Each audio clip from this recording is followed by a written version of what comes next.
The recent crash of the RV-10 in Fullerton, California reminds all of us who fly single-engine aircraft just how vulnerable we are on the first 1,000 feet after takeoff, and how important it is that we have a pre-briefed emergency plan in place, and once that emergency happens, we stick to that plan.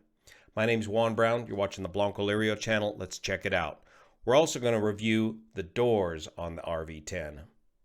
This accident occurred back on Thursday, the 2nd of January. 2 fatalities, the owner, pilot, and builder of the 2011 RV-10 experimental aircraft and his 16-year-old daughter.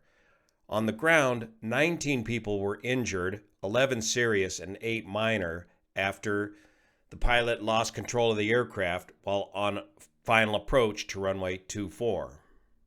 The Fullerton Municipal Airport is located in the very congested Southern California area.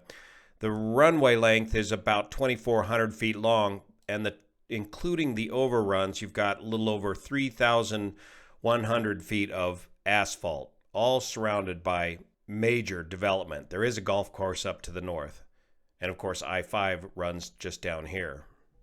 The weather's clear and the winds are calm, and the RV-10 does a normal takeoff on runway 24. He climbs out straight ahead to about 600 feet or so on the preliminary ADS-B data, and he says, immediate landing required, back to the tower.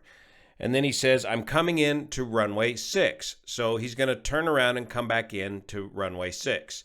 During those 2 radio transmissions, and those have been widely transmitted over the media, and I'll give you the link to the whole thing if you want to hear it. And over those first couple of radio transmissions, I can still hear the engine running on the RV-10.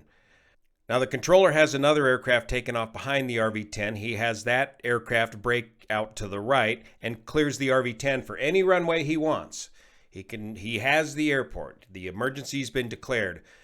But the pilot of the RV-10 decides to change his mind, and instead of just coming straight back around for runway 6, he's going to take it all the way around the pattern and attempt to land on runway 24.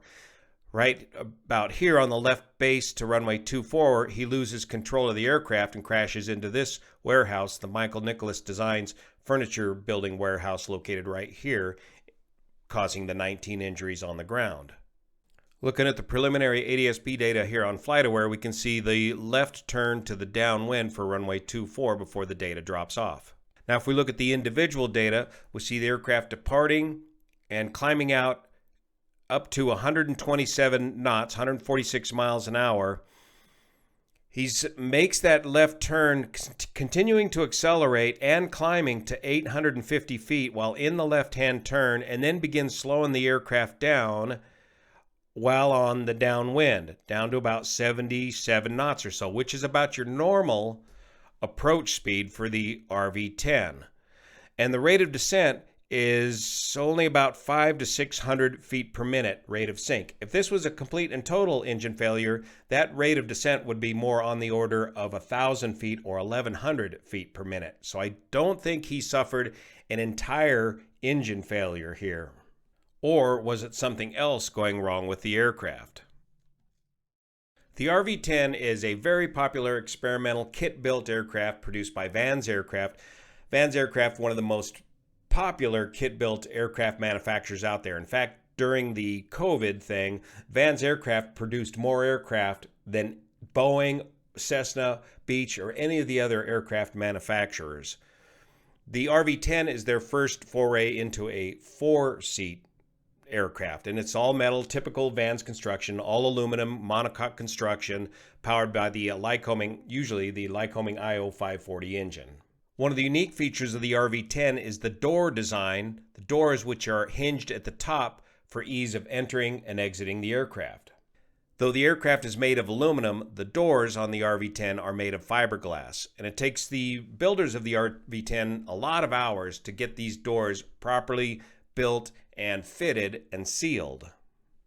Most light aircraft, Cessna, Beech, and here in Harvey, have doors that open on the leading edge or the forward edge of the door like this. If the door pops open on an aircraft like Harvey, it's going to scare the hell out of you. But In this configuration, the door is going to only open up a couple of inches and will remain there and make a whole lot of noise. You will be unable to close that door by hand while the aircraft is still flying. You really need to either fully slow the aircraft all the way down in order to reclose the door, or just go ahead and land the aircraft and close the door properly. Which is why on pre-flight, before takeoff, the pilot in command needs to be the person that latches and closes these doors to ensure that they're properly closed and latched, because they can get a little fiddly. The doors on the RV-10 are secured by throwing this latch, which draws two pins in and out of the fuselage, one at the front of the door and one at the back of the door, located back here. Most RV-10 builders are using aftermarket door latching mechanisms and are also fitting these door latching mechanisms up with a warning light to ensure that you know that the door is latched by a warning light in the cockpit. There is an older service bulletin out on these door latch mechanisms from Van's aircraft. This one dated all the way back to 2010. This is a 2011 build on this aircraft, so it's more than likely that they have complied with this service bulletin.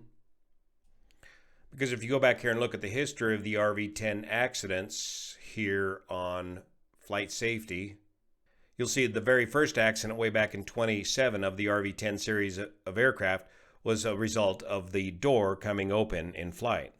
If one of these gull wing doors opens in flight, it represents a serious control issue with the aircraft, as it's more than likely going to open all the way up as opposed to a door that's hinged at the leading edge of the door, which just cracks open a little bit. And if you're lucky on these hinge type doors, the door will open up and completely tear away from the aircraft, hopefully not striking the tail in the process. Now, NTSB investigators should know by now already if one of these doors popping open on the RV-10 was a factor in this accident. All we have is some of this video data captured, and when the aircraft was making its left base entry to runway 24, the pilot lost control of the aircraft and it rolled off to the right, impacting the building in a right bank turn, presumably an accelerated stall. But looking at the quick freeze frame from the security camera from here, it's hard to tell, but it looks like the tail is intact, and we can't tell the status of the doors from this data. Another problem with these doors opening in flight is they can be a huge distraction, and oftentimes pilots tend to drop the airplane in an effort to fiddle with the door, like this case back in 5 November of 2016. And if you've flown light airplanes long enough, you've probably had several instances where the doors have popped open on you. The important thing is to continue to fly the airplane. So RV-10 owners and builders are very well versed in these door issues regarding this particular design in this aircraft. And it reminds us that in the event of one of these type of emergencies, and in this case, we don't yet know what was the cause of this emergency, whether it was a partial engine failure or a door problem or something else. Again, the best course of action would have been to stick with your pre-briefed departure emergency plan and stick with plan A and get it back on the ground as soon as possible, and take that runway 6 option and just bring it on in if you can safely get around the pattern here and return to the airport. Now, let me be clear, I'm not advocating for the impossible turn back to the airport. I've seen too many people lose control of the aircraft in an effort to do the impossible turn following an engine failure on takeoff. That's part of your departure emergency briefing. At what altitude will you begin to consider returning to the airport? And that's going to depend on what's the nature of the emergency. And in the event of a complete and total engine loss, well, the decision's made for you. That's what makes these partial engine losses or other emergencies so much more difficult to manage. And remember, with a total power loss, you're going to really need to dump that nose over hard, get light in the seats. Remember, you can't stall an aircraft at 0 Gs. Get that nose down and get that speed built up to your defined minimum maneuvering speed. Get that aircraft worked back around towards the airport. The other problem with the open door situation, and if that door does not depart the aircraft, you are flying an airplane with You now no longer know what the stalling speed of that aircraft is. You have really turned this aircraft into a truly experimental aircraft, from a proven design to an experimental aircraft, and you don't know what the stall speed is. You got to keep your speed up. Hopefully we'll have information soon from the NTSB, especially if this was a door issue with this RV-10. Thank you so much for your support of this channel, especially the folks over on Patreon that make this content possible. See you here.